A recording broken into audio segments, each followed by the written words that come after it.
Hello everybody, कैसे हैं आप लोग। आप लोग सभी सत्संग में भी जाते हैं और घर पर भी पूजा करते हैं। तो ये तो बहुत अच्छी बात है कि सत्संग में जाना और घर पे पूजा करना। और आप देखिए, सत्संग में जो कथावाचक होते हैं वो 4-4 5-5 घंटे एक जगह पर ही बैठ कर के कथा पढ़ते रहते हैं। और उस बीच में भजन भी गाते हैं, दोहे भी गाते हैं, श्लोक भी पढ़ते हैं। तो आप देखिए कि उनमें एक अद्भुत क्षमता होती है, एक अद्भुत गुण होता है।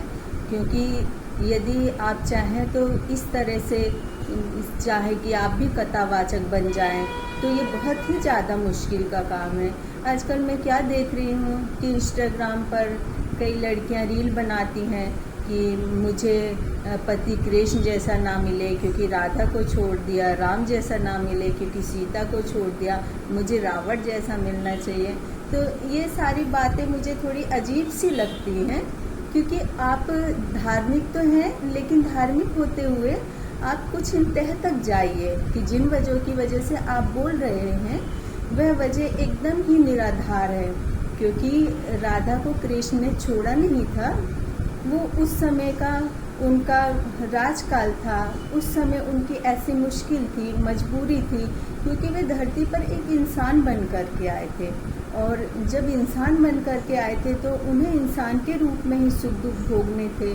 तो राधा को उन्होंने बहुत प्रेम किया, प्रेयसी थी कि उनके साथ विवाह भी करना चाहते थे, लेकिन क्योंकि वो धरती पर आए थे, धरती पर उन्हें दुख भोगने थे उसी तरह से, तो इस वजह से उनसे राधा जी का विछय हो गया।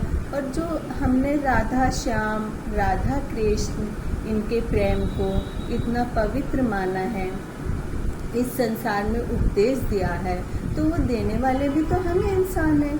क्योंकि कृष्ण जी ने तो इसके अलावा भी बहुत काम किए थे। उन्होंने बचपन से ही बहुत कष्ट उठाए थे। जब वो गर्भ में थे तब उन्हें जेल में डाल दिया गया। जब उनका जन्म हुआ तो उन्हें यशोदा माता के पास छोड़ दिया, और उसके बाद 10 वर्ष 12 वर्ष के बाद फिर उन यशोदा माता को छोड़ करके जाना पड़ा। उन्होंने कंस का भी वध किया, उन्होंने द्रौपदी की भी लाज बचाई। तो ऐसे बहुत सारे काम हैं जो उन्होंने अच्छे किए थे। लेकिन ये सिर्फ ये नहीं है कि उन्होंने राधा को छोड़ करके रुक्मणी से विवाह किया तो आपको ऐसा पति ना मिले। ऐसी बातें, आपकी ज़िंदगी अभी बहुत आगे की जाने वाली है, तो इस तरह से आप ना सोचें। ये तो उनका राजधर्म था। राजधर्म जो होता है वो गृहस्थ धर्म से बहुत आगे होता है। और यदि आप राजधर्म में हैं, राजयोग में हैं, तो आपको परिवार का बहुत कुछ त्याग करना पड़ेगा। लेकिन आप देखिए, इतना कुछ त्याग करने के बाद भी, इतने सारे कष्ट सहने के बाद भी, जो उनके चेहरे की हंसी है वो हंसी हमेशा ही बनी रही। और तभी हम लोग उनको इतना ज़्यादा मानते हैं। और हम सभी हर किसी पर राधा कृष्ण ही कहते हैं। रुक्मणी तो कोई नहीं कहता, क्योंकि हम ही चाहते थे कि ये जो राधा कृष्ण का प्रेम है वो अमर रहे। और कई लोग ये भी कहते हैं कि रामचंद्र जी ने सीता जी को छोड़ दिया तो मुझे राम जैसा नहीं चाहिए। तो आपको इस बारे में कितना पता है? क्योंकि रामचंद्र जी जब वनवास गए थे सीता जी के साथ, तो वो हर वक्त ही सीता जी के साथ में रहे। और जब रावण ने सीता जी का हरण किया था तो कितने दिनों तक उन्होंने सीता जी को ढूंढा। और फिर उसके बाद में रावण को मौत के घाट भी उतारा और उन्होंने उसका बदला भी लिया। लेकिन जो सीता जी को छोड़ना था तो ये उनका राजधर्म था। क्योंकि जो राजधर्म होता है वो हमेशा परिवार के धर्म से ऊपर होता है। तो इस वजह से उन्होंने सीता जी का त्याग किया था। सीता जी का त्याग जो किया था उन्होंने, वह समाज की वजह से किया था। अब आप देखिए, अब वो समय था, वो समय से आज ये समय आ गया। औरतें इतना आगे बढ़ गई, लड़कियां भी इतनी आगे बढ़ गई, लेकिन उन्हें क्या कहा जाता है? जब चरित्र पर बात आती है तो ये कहा जाता है कि अरे तुम कोई सती सावित्री नहीं हो, अरे तुम कोई सीता जैसी नहीं हो। तो हमें उन बातों को लिए कहना चाहिए कि ये बातें हमारे समाज से हटनी चाहिए कि हर स्त्री के चरित्र पर जब भी कुछ उंगली उठानी हो, उसे सच बताना हो, तो ये लफ्ज़ क्यों लाए जाते हैं। और मैं देखती हूँ कि इतने बड़े बड़े कथावाचक होते हैं, उसमें से कई तो बहुत छोटी छोटी बच्चियाँ भी होती हैं। एक तो 12-13 साल की बच्ची है अनन्या शर्मा, मैंने उसकी भी प्रवचन सुने, कथा भी सुनती हूँ। तो वो कितना अच्छा बोलती है, कितना ज्ञान है, एकदम अद्भुत क्षमता है उनमें।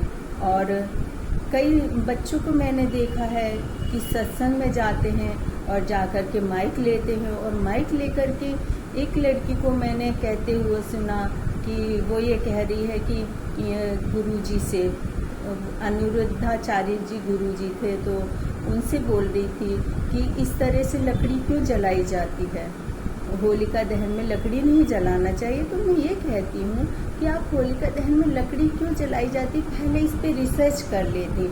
होलिका दहन पे जो लकड़ी जलाई जाती है, उस लकड़ी से पॉल्यूशन ख़त्म होता है, मच्छर भी भाग जाते हैं, मक्खियाँ भागती हैं, और जो नेगेटिव एनर्जी होती है वो आसपास से एकदम भाग जाती है। और जहाँ तक लकड़ी की बात है, लकड़ी कहाँ से लेकर के आते हैं? यदि आपके माता पिता को ध्यान होगा शायद, तो मुझे भी ध्यान है कि हम लोग जब बहुत छोटे छोटे थे तो हम लोग भी इधर उधर से लकड़ियाँ ला करके, उपले ला करके होलिका जी के पास लगाते थे, कई बार अपने घर से भी ले करके आ जाते थे।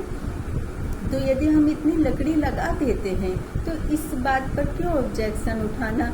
और यदि ऐसा हो रहा है तो मुझे तो लगता है कि हम माता पिता जब इस दुनिया से जाएंगे तो हमारे लिए जो लकड़ी यूज़ की जाएगी उस पर भी सवाल किया जाएगा। तो ये जो सवाल होते हैं ये बहुत ही तुच्छ तरीके के होते हैं, और इस तरह से जो प्रवचन देते हैं, कथावाचक होते हैं, उनसे तर्क कुतर्क ना किया जाए, क्योंकि सैकड़ों लाखों करोड़ों लोग उनके प्रवचन सुनते हैं और उनके भक्त होते हैं, उनके लिए श्रद्धा रखते हैं।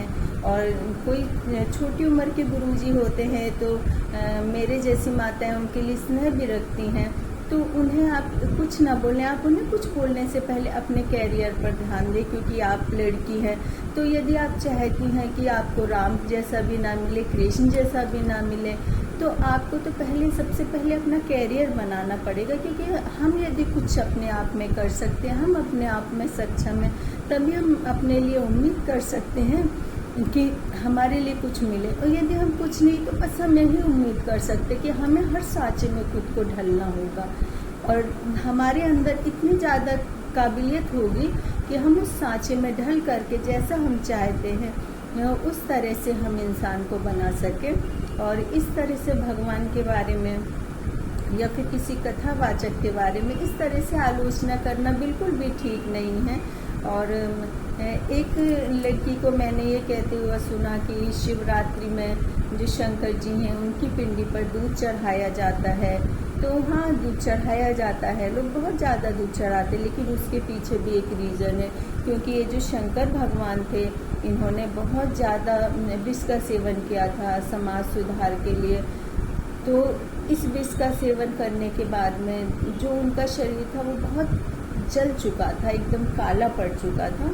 तो उनके जो शरीर है उसको साफ करने के लिए, उसको एकदम जो उनके अंदर का विष था उसको ख़त्म करने के लिए शहद से, जल से, दही से नहलाया जाता है। तो इस तरह की बातों में बच्चों को कभी भी सवाल नहीं उठाना चाहिए, क्योंकि ये तर्क कुतर्क तो जो अज्ञानी लोग हैं वो ही कर सकते हैं। जो पढ़ने लिखने वाले अच्छे बच्चे हैं, अच्छे शिष्टाचारी बच्चे हैं, संस्कारी बच्चे हैं, तो वो इस तरह की बातें कभी नहीं कर सकते हैं। और आप किसी भी कथावाचक को देखिए, उनको सारे ही जो है ज्ञान होता है, चाहे वो भागवत गीता हो, चाहे रामायण हो, चाहे महाभारत हो।